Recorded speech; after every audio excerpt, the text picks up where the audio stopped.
Assalamualaikum. Waalaikumsalam.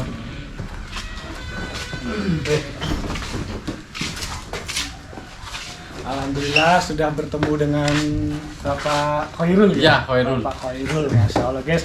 Menjadi kebanggaan yang luar biasa karena dari dulu tuh aku sukanya pertanian guys. Jadi di Jepang aku juga kerjanya sebagai pertanian, tapi masih bingung untuk mengaplikasikan di Indonesia itu seperti apa gitu.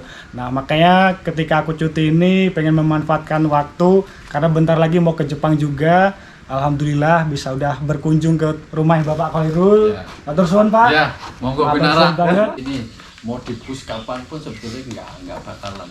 Ini kebutuhan global 10.000 ton per tahun ya. Madagaskar yang ranking 1 aja baru bisa memproduksi 2.000 sampai 3.000 ton. Masih jauh ya. Indonesia yang katanya luas dan bagus baru 200 sampai 300-an.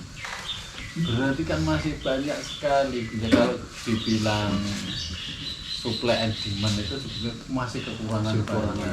Cuma tinggal kita ngatur ritmenya, ritme panennya sehingga ketika kita bisa kirim keluar kita bisa punya kemampuan penawaran. Dan kemudian kemarin dari tim eksportir juga datang ke sini minta sayur untuk dikirim ke Taiwan. Ternyata Taiwan itu diselidiki dia punya musim yang untuk aktivitas itu paling cuma 5 sampai 6 bulan. Iya, karena Yang musim dingin dia. Selebihnya dia nggak bisa keluar rumah. Itulah keuntungan kita. Kita punya komoditas, kita bisa nanam sepanjang tahun dan bisa kirim ke sana dengan harga yang lumayan menarik. Masa iya nggak bisa memenuhi gitu? Iya. Cuma tinggal sebetulnya pemerintah ada apa itu ikut serta berpikir di situ sudah selesai sebetulnya. Kalau di Thailand jadi yang diceritakan di Jepang, di Thailand itu ketika kita punya tanah nganggur dia pasti akan pemerintah pasti akan datang. Kenapa itu nganggur? Pasti nanti akan dikasih suatu pelatihan. Ketika nggak punya modal dikasih, penjualan dibantu. Kalau di Indonesia kita mau pinjem aja lebih Sama persusah. negara kita beda nih Pak. Iya, Banyak kebijakannya tanah-tanah yang nggak menganggur. kurang mendukung. Makanya petani sepertinya dimiskinkan sehingga anak-anak muda ya pada nggak mau. Males jadi petani Iya, ya. karena tersorot petani itu kumel, petani itu nggak punya duit, petani itu jelek, gitu kan. Petani itu pokoknya semua serba jelek toh, sehingga untuk jadi petani itu jarang yang mau anak-anak muda. Padahal ketika dia terjun di pertanian sebelumnya nggak ada pesaing. Kalau nggak ada pesaing kan berarti jadi penenang kan ya, jadi pemenang semua. Tapi yang saya takuti karena saya pemula ya Pak ya, pemula belum tahu ilmu apa-apa, takutnya itu nanti ketika bertani, hasilnya maksimal nggak ya, terus bisa mencukupi kebutuhan nggak ya. Nah, itu yang menjadi satu poin pertama Pak. Nah, awal mungkin akan terjadi itu, tapi lambat laun pasti akan tertutupi. Karena kita harus tetap mau nggak mau akan berpikir ke situ. Kalau nggak mau mulai, nggak akan jadi. Ya. Kapan mulainya? Kemarin dari PKL yang datang kemarin sudah bekerja itu membenarkan apa yang saya katakan. Dulu saya cuma berpesan pas waktu PKL kesini, Mbak tolong jangan kalau bisa tiap minggu lah, saya nggak butuh apa itu tiap hari. Kalau bisa nemui petani, masalahnya apa, kendalanya apa, yang dulu pernah dialami seperti apa, itu akan menjadi suatu memori jenengan, pemahaman jenengan, pengalaman jenengan, ilmu jenengan yang nggak bakalan nanti hilang. Di samping itu nanti akan terjadi konektivitas. Setelah lulus kemarin bekerja, apa yang Bapak bilang itu ternyata manfaatnya sangat luar biasa. Kenapa? Ketika saya bekerja di Pupuk Kaltim, kemarin kan bekerja di Pupuk Kaltim, ketika ini kok database petani ini terkumpul saya semua sampai dari semester 1 sampai semester 8 lulus itu tiap minggu terdata bener. Kita penawaran pupuk kan paling gampang karena sudah terjadi konektivitas, kita sudah saling kenal, kebutuhan tinggal kirim. Ternyata saat ini baru saya paham apa yang diharapkan ya. Kalau itu tahu saya sebetulnya itu tak lakukan gitu. Getun memang di belakang itu menyesalnya itu. Siap. Nah, yang saya tanyakan Pak, sekarang itu kan jenengan terutama produksi apa Pak dari pembibitan? Kalau mayoritas saat ini ya tetap pembibit, dari hasilnya bibit. Tapi kita lambat laun lagi bikin suatu kebun display percontohan, kita bikin ke kebun teman-teman. Harapannya nanti bisa untuk investasi jangka panjang karena sekali nanam seperti durian, lengkeng, apokat itu akan seumur hidup nanti tergantung kita merawatnya.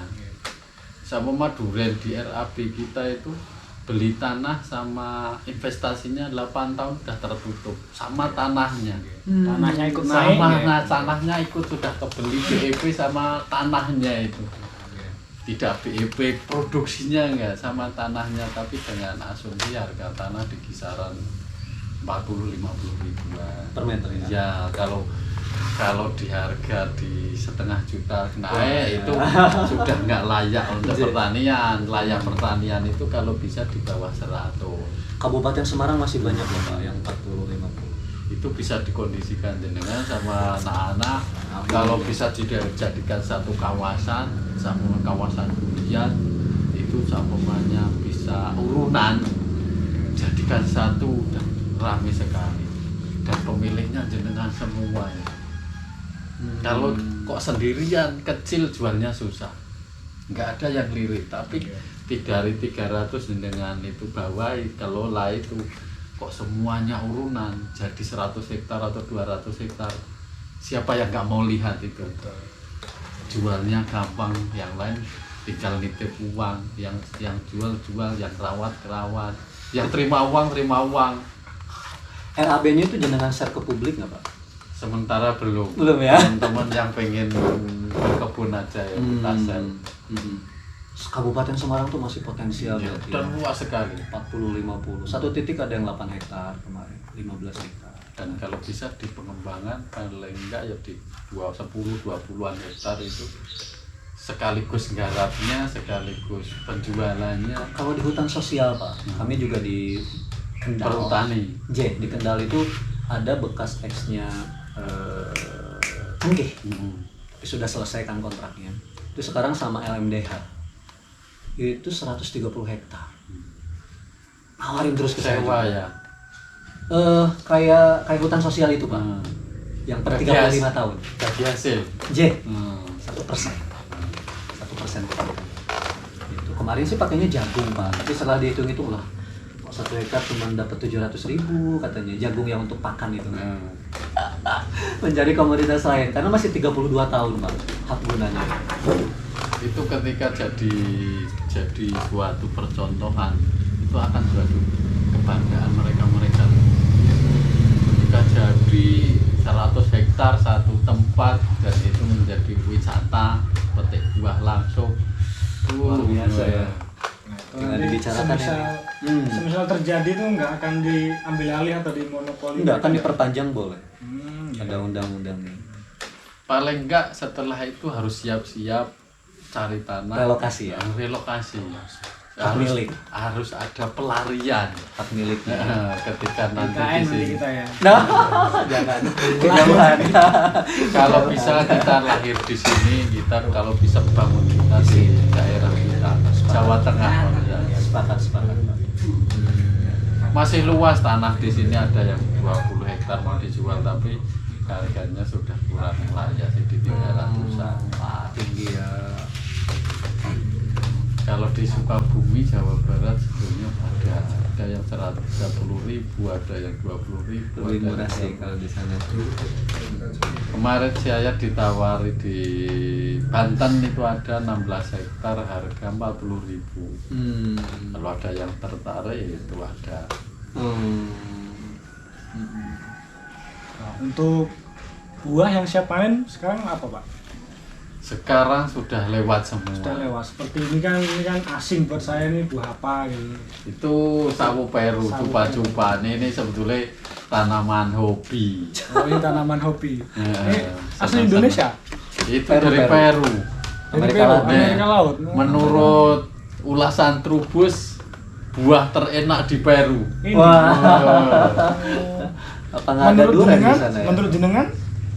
Ini rasanya seperti mangga. Oh, seperti Kulitnya mangga. seperti Oh. melon. Kulitnya tebal putih kayak Ini melon. jenengan sudah produksi banyak nih. Belum, ini karena memang hobi kan saya cuma punya satu tanaman. Oh. Insya Allah nanti bisa dikembangkan lebih banyak. Kalau lebih banyak mungkin belum bisa karena memang bukan lidahnya sama Indonesia nih menurut saya. Mungkin lebih cocok ke durian tetap Indonesia itu. Durian itu di tempat sudah habis. Kalau memang benar-benar itu pengen berkebun durian, Untuk itu tadi depan buah apa nih Pak? sawo. Sawo nih. Iya, sawo Oh, dari Amerika. kayak kesembek Meksiko. bentuknya. Ya, sawo jumbo ya. Meksiko, sawo hitam itu namanya. Nah, untuk saat ini lebih banyak panennya apa? Vanili. Saat ini pepaya. Pepaya. Hmm. Karena pepaya kita terus kejar terus. Dan Karena itu untuk pesanan. tadi saya lihat Kalau live-nya di Instagram Bumi Arta Manunggal tuh. Ini gue iki jenengan ya. Iya. Tadi live di kebun pepaya itu tadi. Ya, tadi pas liputan dari Iya. TV bisnis. Gini. Nah, kalau durian udah habis. Lengkeng kita kemarin habis panen. Sekarang lagi pada pentil-pentil sama bunga. Kalau apokat sudah lewat.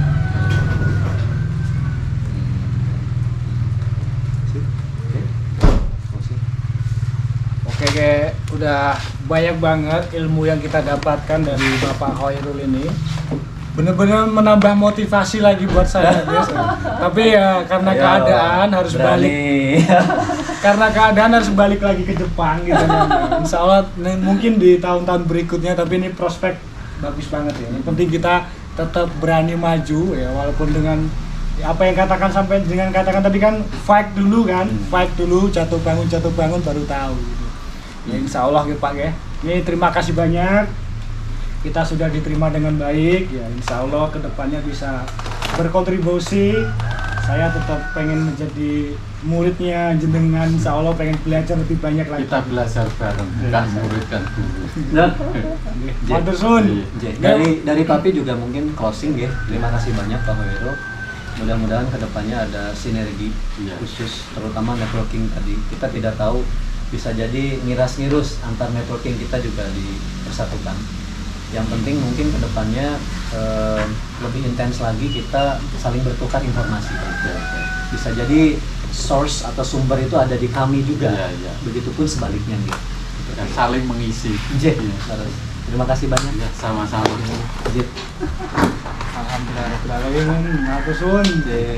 Assalamualaikum warahmatullahi wabarakatuh.